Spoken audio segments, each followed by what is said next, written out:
Assalamualaikum dan selamat pagi murid-murid. Hari ini kita sambung lagi mata pelajaran Reka Bentuk Teknologi tahun 5. Dalam lagi masih asas reka bentuk pengaturcaraan, tapi hari ini kita akan belajar tentang proses penghasilan algoritma.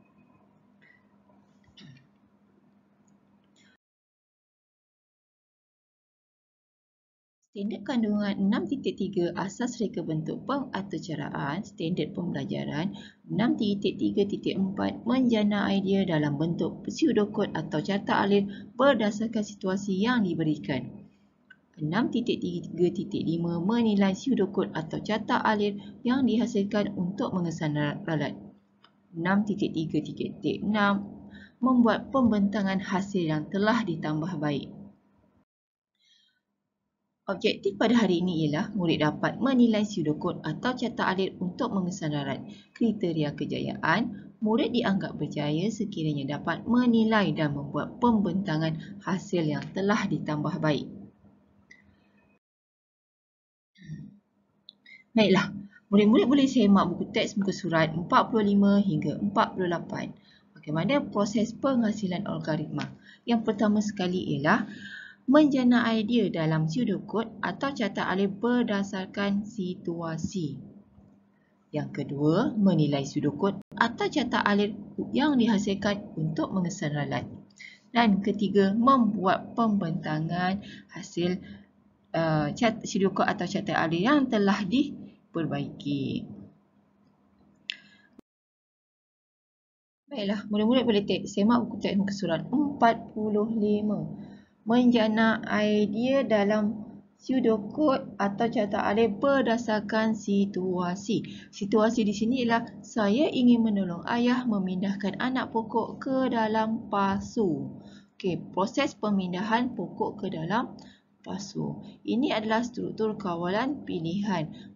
Pada mata pelajaran lalu kamu telah belajar tentang apa itu struktur kawalan jujukan, struktur kawalan pilihan dan juga struktur kawalan ulangan. Kamu boleh semak balik buku teks muka surat 44. Apa perbezaan antara ketiga-tiga tersebut? Okay, kalau kamu ingat balik, kalau struktur kawalan jujukan ianya tak ada pilihan. Maksudnya proses tu terus je. Contoh kamu nak buat air teh proses dia apa? Masukkan air, masukkan uncang teh ke dalam cawan, tuangkan air panas ke dalam cawan, masukkan sedikit gula, kacau air dan tamat. Tapi kalau kawasan pilihan, kamu sama ada air tu kamu nak letak susu atau tidak, air teh tersebut nak letak susu atau tidak. Maksudnya kamu ada pilihan ya atau tidak. Tapi kalau kawalan ulangan ni maksudnya selagi tak manis kamu tambah lagi. Selagi tak manis teh tu kamu tambah lagi gula atau susu. Itu maksudnya perbezaan antara ketiga-tiga tersebut. Tapi yang kat sini ni kita nak belajar bagaimana cara untuk menghasilkan algoritma berdasarkan struktur kawalan pilihan. Situasi dia tadi cikgu dah baca tadi, saya ingin menolong ayah memindahkan anak pokok ke dalam pasu. Okey, ini pseudocode yang diberi Mula, sediakan alatan dan bahan, sediakan medium penanaman, masukkan medium penanaman ke dalam pasu, masukkan anak pokok ke dalam pasu, tambahkan medium. Jika belum penuh, maka tambahkan medium. Tamat jika padatkan medium, siramkan sedikit air, letakkan di tempat teduh dan tamat. Proses pseudocode dengan carta alif sama saja sebenarnya. Yang membezakan ialah carta alif kita dalam bentuk simbol. Kamu kena ingat simbol-simbol tu. Apa simbol untuk terminal, apa simbol untuk proses, apa simbol untuk input output dan aliran aktiviti. Okey. Seterusnya ialah struktur kawalan ulangan. Situasi di sini. Bagaimanakah saya hendak membeli makanan daripada mesin layan diri ini? Saya ada 2 keping RM RM1 dan 3 keping 50 sen. Harga barang yang dia nak beli ialah RM3.20. Okey, sama juga. Ini adalah kawalan ulangan. Jadi benda ni proses dia adalah berulang-ulang. Contoh kat sini kalau kamu tengok. Mula masukkan nak duit. Jika belum cukup maka tambah lagi duit. Okay, kalau tengok kat carta alif pun sama. Belum cukup dia akan tambah lagi duit. Maksudnya proses itu berulang. Kemudian tamat jika. Maksudnya kalau dia dah cukup duit tu, dah lah. Tekan butang makanan yang dikehendaki, ambil makanan dan tamat. Baiklah, daripada kedua-dua situasi tersebut, kita cuba kesan ralat daripada situasi pseudocode dan juga cerita alih. Okey, dalam mengesan ralat sebenarnya itu apa? Ralat sebenarnya ialah merujuk kesilapan pada algoritma atau pengaturcaraan yang menyebabkan output salah dihasilkan. Ralat boleh dikesan dengan melihat output berdasarkan situasi dan dibandingkan dengan carta alir yang dibina. Kemudian semakan ralat perlu dibuat untuk mengesan kesalahan dan membaikinya. Itu maksud ralat. Ralat ni maksudnya dalam atur cara kamu atau dalam kamu punya tu ada kesilapan output. Kan? Contohnya konon kamu nak sidai baju. Kamu ambil baju, kemudian kamu sidai. Sebenarnya ada kesilapan kat situ. Sepatutnya kamu ambil baju dulu, ambil hanger, sidai dengan hanger, kemudian kamu sidai. Contoh. Tu ada ralat kat situ, maksudnya dia ambil baju, dia terus sidai. Kat situ ada kesalahan, dia tak cukup, proses tu tak lengkap. Itu maksud dia. Okey, langkah-langkah untuk menyemak ralat. Yang pertama sekali, mestilah gunakan pensel untuk menyemak. Sebab apa kedua pensel? Sebab benda tu kita boleh padam. Okey, seterusnya, padankan dan tandakan tik pada setiap baris pseudocode dengan carta alir yang dibina. Tik. Kalau betul tik lah, maksudnya tak ada kesalahan kat situ. Okey, kemudian pastikan arah anak panah aktiviti adalah tepat. Arah anak panah. Kalau kamu tahu kalau aliran aktiviti itu mesti ada anak panah. Anak panah macam ni. Anak panah. Anak panah tu mesti tepat. Maksudnya anak panah tu mesti bersentuhan dengan simbol. Dia tak boleh tak bersentuhan. Kalau tak bersentuhan, dia tak salah. Tak betul kamu punya carta alir. Kemudian baiki ralat yang dikesan. Dah kamu kenal pasti ralat yang salah tu yang mana, kamu betulkan semula. Okey, kita semak balik. Struktur kawalan pilihan yang tolong situasi yang pertama tadi kan. Tengok ada tak ralat kat situ. Cuba kamu perhatikan betul-betul. Okey, mula sediakan alatan dan bahan. Betul. Kemudian medium sediakan medium penanaman. Betul tak kalau kamu nak buat tanam tanaman, pindahkan anak pokok kan, mesti ada alatan dan bahan. Lepas tu medium penanaman. Lepas tu masukkan medium penanaman ke dalam pasu. Medium penanaman tu apa sebenarnya? Itu tanah kan. Kamu masukkan tanah tu ke dalam pasu. Tak perlu penuh kan, sikit je kan.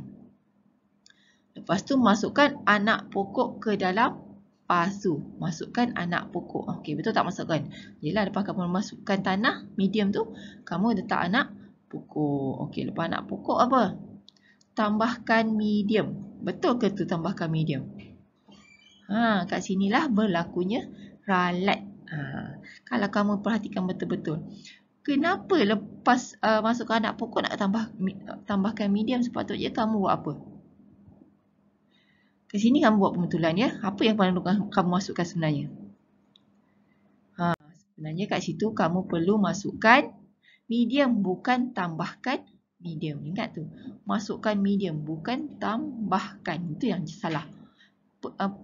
Proses tu berlaku salah. Sepatutnya kamu masukkan. Okey. Jika belum penuh maka, kamu boleh tambahkan medium. Kalau dah penuh nak buat apa? Tamat. Kalau dah penuh, tamatlah. Padatkan medium. Medium tu masuk tanah tu padatkan. Kemudian siramkan sedikit air, letakkan di tempat teduh dan tamat. Nampak kat sini proses dia.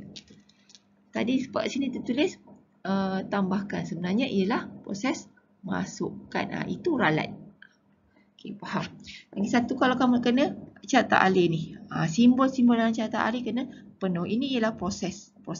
Yang ini ialah input atau output dia. Baiklah, kita tengok pula pada struktur kawalan ulangan, iaitu situasi yang kedua.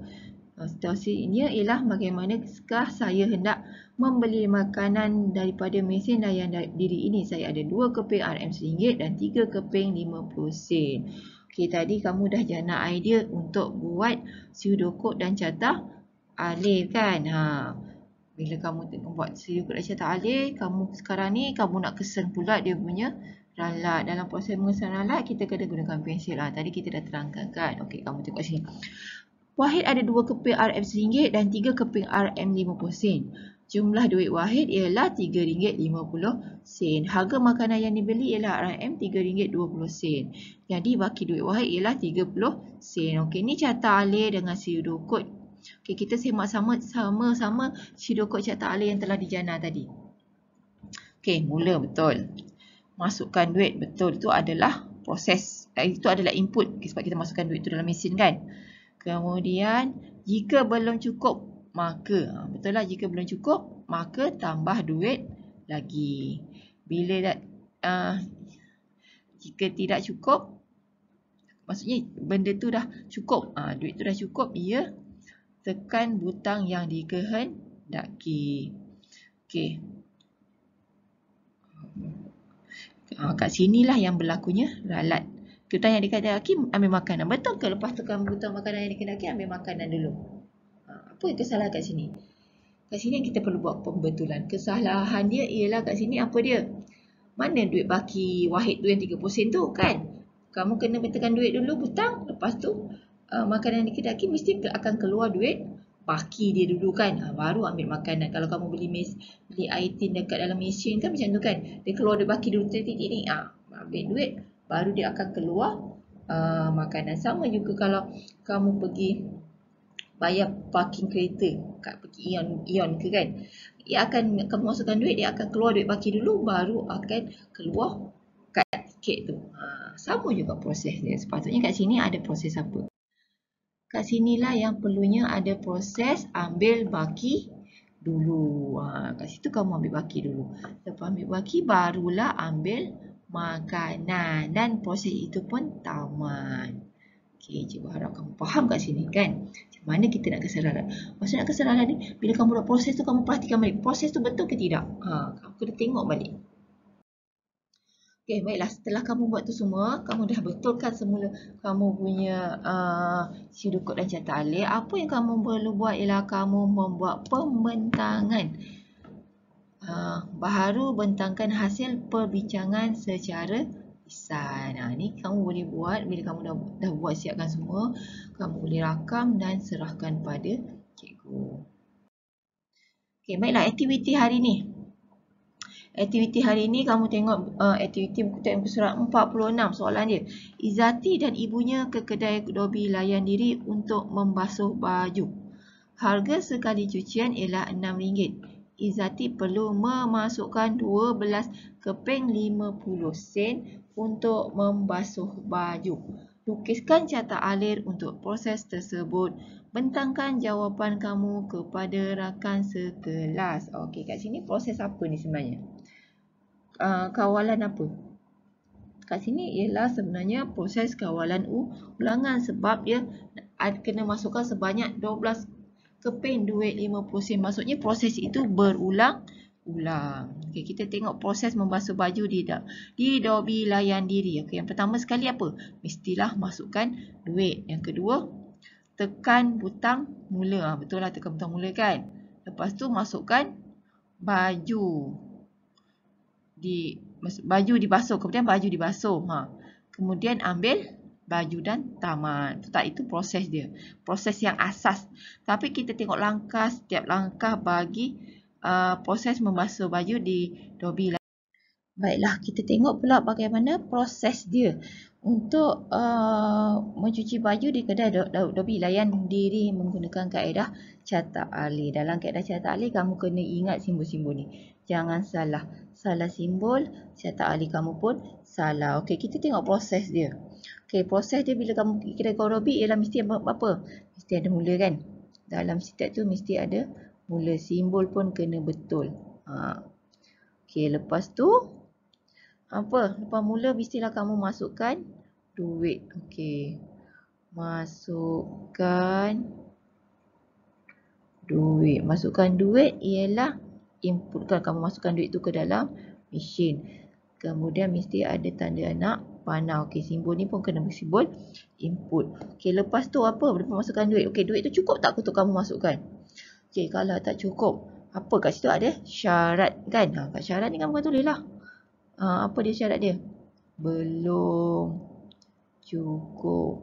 Okey, bila belum cukup ni adalah syarat-syarat mesti simbol macam ni. Okey, kamu buat cantik-cantik sikit dia punya simbol 3 segi ni. Okey, ni simbol dia. Okey, apa yang tak cukup tu? Apa duit tak cukup? Bila tak cukup duit buat apa? Mestilah tambah duit. Okey, tambah duit adalah proses. Kalau proses dia mesti bentuk segi. Okey, kat sini. Di sini, ni ya, belum cukup. Ya, belum cukup. Okey, kalau dah cukup maksudnya tidak. Okey, kat sini ada perkataan tidak. Apa yang tidak? Kalau tak cukup, dah duit dah cukup. Maksudnya, bila duit dah cukup, apa yang kamu perlu buat? Ialah kamu tekan butang mula lah. Tekan butang mula. Duit dah cukup, dah buat apa lagi kan? Mestilah tekan butang mula. Ini adalah proses. Okey, proses 4 segi ni. Dia nak panah ni jangan lupa. Okey. Okey, ni pun nak panah ni jangan lupa. Mesti tepat. Okey. Lepas tekan butang mula, apa lagi? Baju pun dibasuh. Betul tak? Baju dibasuh kan? Baju dibasuh. Ini pun proses.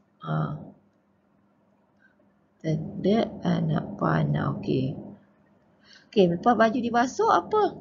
Kemudian dah siap lah kan? Dah siap. Ambil baju. Ambil baju. Ini adalah output. Jadi output kamu keluarkan kan? Kena simbol yang ini. Ini kat sini. Okey, dah ambil baju. Tamatlah proses tersebut. Okey, tamat kamu kena gunakan simbol terminal. Ingat kat situ. Ini adalah proses untuk mencuci baju di kedai Dobi. Okey, dapat tak budak-budak?